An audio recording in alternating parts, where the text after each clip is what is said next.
Did you know that the most powerful prison in the world isn't made of steel and stone?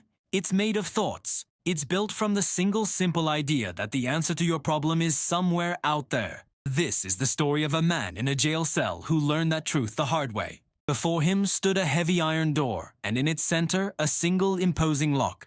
And on the floor between him and the door was a mountain of keys, 1,000 of them. Brass keys, iron keys, old and new, large and small. A voice, the jailer's, had told him the rule. One of these keys fits the lock. Find it, and you may leave. So the man began. Day after day, he tried the keys. He'd pick one up, walk to the door. His heart pounding with hope. He'd insert it into the lock.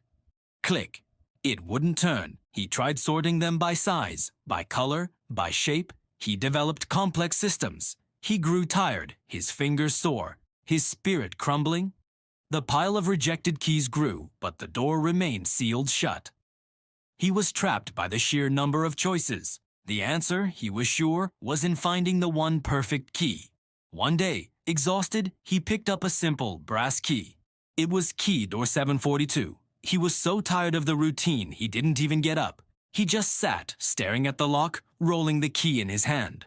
And that's when he saw it. Not the keyhole, but the lock itself. He saw the 4 screws that held the metal faceplate to the wooden door. A crazy idea sparked in his mind. He stood up, but not to try the key in the keyhole. He walked to the door and pressed the tip of the key into the head of the first screw. It fit. He twisted. The screw turned with a gritty groan. Then it came loose and fell to the floor. His breath caught. But the jailer had only spoken of a key for the lock, not the only way past the door. With a surge of energy, he loosened the second screw, then the third. The 4th screw gave way, and the entire lock mechanism, the keyhole, the tumblers, everything clattered to the ground. The door was no longer locked. It was just a door. He pushed it, and it swung open silently. He stood on the threshold, freedom before him.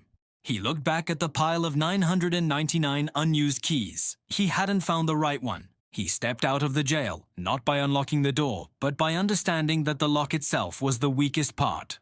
Morale: don't spend your life searching for the right key in a pile of wrong ones. Sometimes, freedom isn't about finding the correct solution, but about having the courage to question the problem itself. The real lock is never on the door, but in your mind.